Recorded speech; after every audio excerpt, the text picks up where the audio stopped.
All right, now we're going to switch gears and talk a little bit about water quality monitoring and measures of success items that are included in a watershed protection plan. Really, this is basically a means to document the progress of implementation and how well it may be influencing water quality, or to also suggest whether these activities are not influencing water quality as we planned. The first part of the effort is to basically document what's going on out there right now. There are currently monitoring activities conducted under the Clean Rivers program, and those are ongoing in multiple different areas across the watershed. So the active sites in Petronila Creek, number 4, and they are monitored in concert between the Nueces River Authority and TCEQ on a quarterly basis. In San Fernando Creek, there's only one location there north of Kingsville that's monitored by the Nueces River Authority. And then a couple of others of interest are down in Los Olmos Creek. There's a singular station that's been monitored since 2018 by Nueces River Authority. And then there are 2 stations in Baffin Bay that TCEQ monitors. So that information or that data that gets collected at those sites really serves as the baseline for future water body assessments. And that is the data that TCEQ uses in their or every other year water body assessments to determine whether or not those water bodies are remaining impaired, or if they are actually able to come off of the impaired waters list. So obviously we'll want to keep that in the watershed plan moving forward, but there may be some suggestions about what else could be done. But from just a little bit more detail about the Clean Rivers program monitoring, the items that are monitored on that quarterly basis include conventional parameters, bacteria, flow, and then just your field parameters that are collected out there while you're in the field. So the conventional items include your suspended solids, chlorides, sulfates, nutrients, things of that nature, plus chlorophyll A. So that's really the items that help us understand what's going on water quality wise, and may relate back to some of the biological activity that's going on in the water bodies and the bay as well. Bacteria is consisting of E. coli and Enterococcus, depending on where you are in those systems. In fresh waters, it's E. coli. In the tidal areas and in the saline waters, it's Enterococcus. And those data are used to evaluate whether that's impaired or not. So that data is what drives those listings. Flow is obviously important in the flowing segments of the streams. So not down there in the tidal portions where you have that bathtub effect where water's basically sloshing back and forth. But those flow measurements that are collected upstream are important for evaluating the overall pollutant loading that's occurring and going on into the bay. And the field parameters are things that are collected out there with a water quality sonde, which measures pH, dissolved oxygen, temperature, conductivity, and then some other observational information is recorded as well, such as water clarity, odor, color, things of that nature. And then there's always a comment section where you can write down interesting things that you might see out there in the field, such as illegal dumping activity or a lot of animal activity or things of that nature. So anyways, that's what the CRP monitoring consists of. So some of the monitoring recommendations for inclusion in the watershed plan are to, of course, keep that current Clean Rivers program monitoring ongoing, to continue using that as that baseline data collection and for assessment purposes. Beyond that, though, there should be some or could be some suggestions inputted into the plan to expand the distribution of monitoring across the watershed and increase the frequency of monitoring as well. So especially areas down in Los Olmos Creek or San Fernando would be good candidates for this, just given the lack of monitoring that's going on down there, or the low volume of monitoring is a better way to put it. There obviously is activity there, but it's only at a singular station and only on a quarterly basis, unless there are some special projects ongoing. But having additional data would better help to understand what's going on across the watershed and help to identify some potentially problematic areas and things of that nature. The third item to consider including is implementation effectiveness monitoring. And this is essentially specially designed projects where you would put together a specific monitoring plan to document the implications of a implementation activity on water quality. So if it is we'll say a subdivision or something like that very near the stream, and there's a big effort to repair and replace failing septic systems in that area, you might do some upstream and downstream type monitoring, both upstream and downstream of that subdivision, to see over time whether or not the bacteria levels decrease as a result of that activity. So something like that. And in the plan, we don't define what exactly those specific monitoring plans are, because we don't know what the specific implementation activities are. So we would use generic language about the need for these implementation effectiveness monitoring activities, and keep it broad enough to where it lets us determine those specific needs at a point in time whenever we better understand what we're actually trying to monitor. So this basically opens the door for that type of monitoring to be planned out and funded through some grant dollars down the line, but we just don't have the details right now to plan out those specifics. Other specialized monitoring can certainly be included in the watershed plan, and is often done in other watersheds. One of the things that is often included in these plans is bacteria source tracking. This is basically an approach to evaluate specific sources of E. coli and determine where the contributions in the water are actually coming from. So you basically take a DNA fingerprint from the E. coli from known sources, compare it to those that are found in the water, and see what percentage or what proportion of bacteria is coming from a known source out there. So it gives you a better idea of what the I guess distribution of contributions are. So would help you better understand, okay, are humans the biggest source of the problem? Are wildlife the biggest source of the problem? Or livestock? So forth and so on. So it's not a be all end all, but it does give you some good information and helps you in prioritizing where you might include management down the line and what sources you might put more emphasis on down the line. And actually, we partnered, the Water Resource Institute partnered with Dr. Jeff Turner down at A&M Corpus Christi to put together a project proposal to do bacteria source tracking for the bay and its tributaries. And we just found out, I guess early last week, that that project was selected for funding. So it should be kicking off sometime in 2022, and that will include monthly monitoring at I think it was 12 locations that we ended up with. We might have scaled it back to 10 based on budget, but a broad number of locations across the watershed, and there will be that bacteria source tracking analysis done on those sites. We're also going to include a quantitative risk assessment to see what kind of perceived or potential level of risk there actually is to the human population from the identified sources of bacteria, because there's a difference. Essentially, the human-related pathogens are more likely to cause health issues with other humans as opposed to animal-related pathogens. It's not to say that there's not a risk from animal-related things, because there certainly is, but it stands to reason that a virus or a bacteria that causes ill health effects in a human, in one human, is much more likely to infect another human than it is from an animal. So that will be a project that's forthcoming down the line, but certainly something we can include in the watershed plan as well.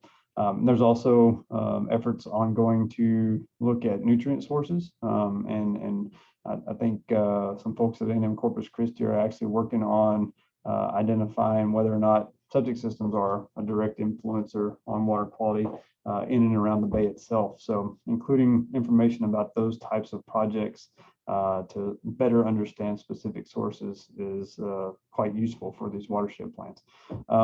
There's also some discussion about adjusting the way the state does aquatic life use assessments. This is relative to dissolved oxygen levels in the water body and the biotic integrity of those waters. And essentially, the state applied a pretty much uniform approach to doing this across the state a number of years ago. And in recent years, it's been determined that that maybe wasn't the best idea. So they're working on developing better methods and developing a better understanding of how those aquatic communities respond to dissolved oxygen levels, and working on developing some, I guess, different metrics to gauge those systems. Then there's also basically some utility in doing more focused, short duration, high intensity sampling type projects across the watershed for various reasons. These can help refine understanding of specific source contributions and ID what those sources are. They can also help evaluate practice effectiveness and things of that nature, and really provide some good insight about localized issues that are maybe not well understood on a broader scale sampling, such as your CRP sampling type effects. So those are all the types of monitoring information that we can include in the watershed plan, and would certainly be recommended from our perspective. Switching gears a little bit, each watershed plan is always asked to include a water quality target, or what's the end goal for this thing. And commonly what you see is the water quality standard being that end goal. So I went ahead and put together this table that illustrates what that is for the various assessment units on Petronila and San Fernando creeks. So with the exception of Petronila tidal, which uses Enterococcus as the water quality standard, and that's at 35 colonies of bacteria per 100 mils of water. Everything else, the standard is at 126 colonies of E. coli per 100 mils of water. So that far right column there on the table illustrates what that goal is. And obviously, if we go below that goal, that's a good pat on the back and a job well done. So essentially, those goals are set at a less than or equal to value. And commonly, there's that's a 10-year measure. It's quite likely and very realistic that it will take more than 10 years to correct these water quality issues and get these bacteria counts down to a level that's lower than 126 in some cases, especially given some of the geometric means that we see there in that next to last column. But that's not unheard of either. It took a long time for water quality to get to where it is, and it'll take a long time for water quality to respond as a result of management implications. So anyways, that's the recommended goals, and I know that's open for discussion. In some watersheds, they've actually gone above and beyond and recommended lower goals, and then in others, they've actually gone with a lesser number and suggested something that didn't meet the water quality standard. I can tell you that EPA is not a fan of that, and in a couple of watersheds, they really went back and forth with the stakeholders about that, and essentially they're not a fan of that and are unlikely to accept a plan that includes that, especially given the fact that the standards have basically already been vetted down here, and it's been determined that, yeah, the contact recreation standard or the primary contact standards are applicable for these water bodies. So I would strongly suggest that we keep that 126 and 35 in there as the water quality goals, and then use that as the benchmark for measuring how well the plan is accomplishing those water quality targets. So from an assessment perspective, and determining whether or not the water body is improving or meeting those goals, really the benchmark for that is to use the TCEQ's biannual water quality assessment. They publish that Texas Integrated Report every other year. It uses the most recent 7 years of data that's available. There is a lag period in there. Obviously, you got to draw a line in the sand and say, okay, here's the end date for this assessment. And then it takes time to do that assessment and publish it. So for example, the 2020 integrated report, which was rolled out in the spring of 2020, used data that was collected from December 1, 2011 to November 30, 2018. So it's about, it's a little over almost 2-year lag between the end date and the publication. So with that in mind, the 2026 Texas Integrated Report will really be the first one that's published that includes data that was collected after implementation activities started as a result of the watershed plan. So realistically, it would be like 2030 or something like that before we could expect to see some changes that are maybe the result of implementation activity. But even then, lots of things are going on in the watershed, especially you look around the development pressures that are out there these days. they can certainly change water quality, and they do. So it is very reasonable to expect that we don't see a change in water quality over the next decade, really. And that's not to say that the activities that are ongoing are not doing their job, because they likely are, but there's commonly other things that are happening out there across the watershed to impact that water quality. So that's a good way to assess water quality going forward, and it's a tried and true method. You can obviously look at data from a more detailed perspective and do some trend analyses over time, and include activities that way. But using the integrated report kind of as a minimum threshold is a common practice amongst other watershed protection plans. One of the other ways that watershed plans are used to evaluate implementation success is with the inclusion of interim measurable milestones. So these are not necessarily metrics that are related directly to water quality, but they're just benchmarks to say, okay, we have implemented X number of practices in a watershed, or we've contacted a certain number of stakeholders out there and raised awareness amongst this group, or we've been able to acquire X amount of funding to implement activities that are outlined in the watershed plan. So there's just other metrics, if you will, that allow us to show that we're making progress towards implementing that plan over time. So these are more easy to document and see than perhaps that water quality change, which is, again, the ultimate goal from the watershed plan process. And really the last component of a watershed plan is the adaptive management, and it may be last in the order of items to include, but it's certainly not last in order of importance. And really the adaptive management process is a godsend for watershed plans, because it gives us the ability to go back and adjust things over time that we realize didn't work as well as we thought they would, or are no longer feasible from a financial perspective or a political will perspective, or things like that.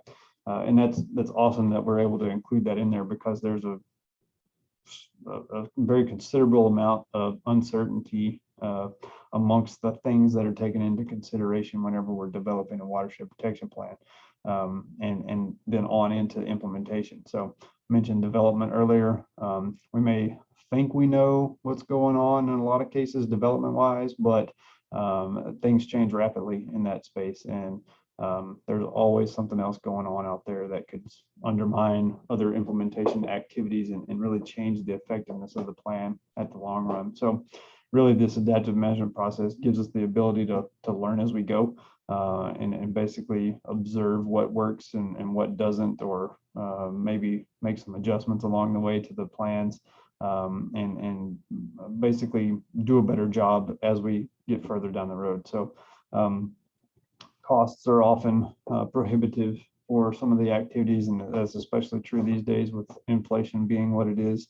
A project that is planned out today and budgeted for today may cost significantly more a year or two down the road, and the financial resources may not be there to do that project at the increased cost. So that's another reason that we might have to go back to the drawing board, so to speak.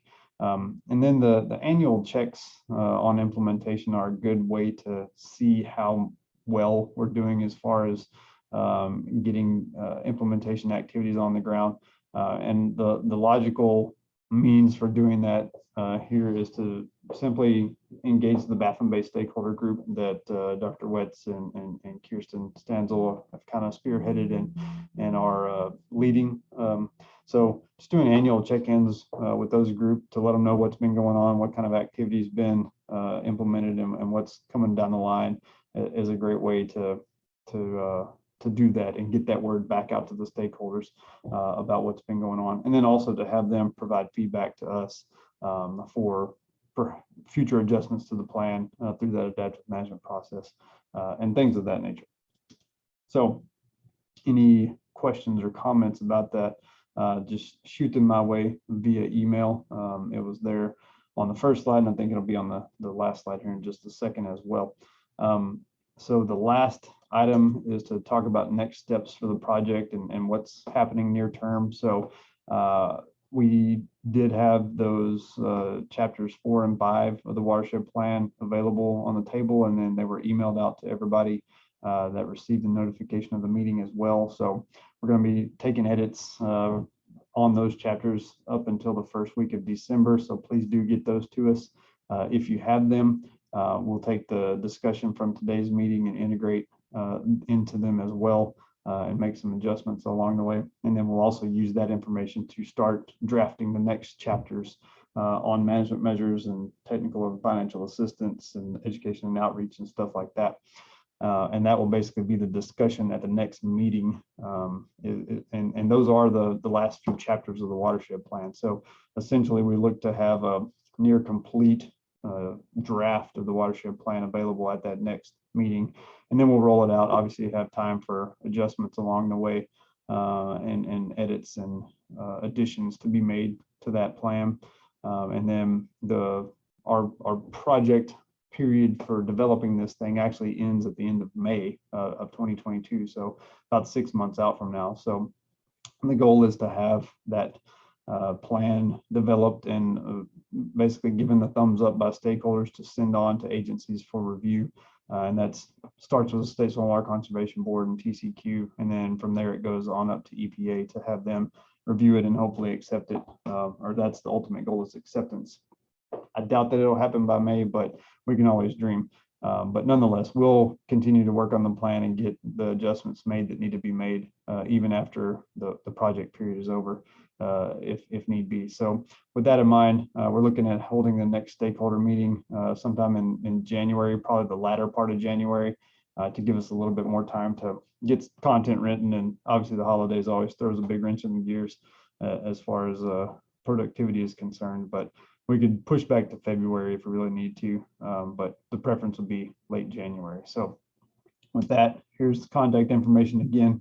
And I will let you know that Claire is leaving us here in the next couple of weeks. She actually had an opportunity to go do a PhD out at Clemson in South Carolina. So her last day with TWI is actually November 30th. So you are welcome to email her, wish her well and all that good stuff, but project related content, send it to myself or Ennis, and our addresses are there. And we will be seeing you at the next meeting here, hopefully in January. So talk to you later.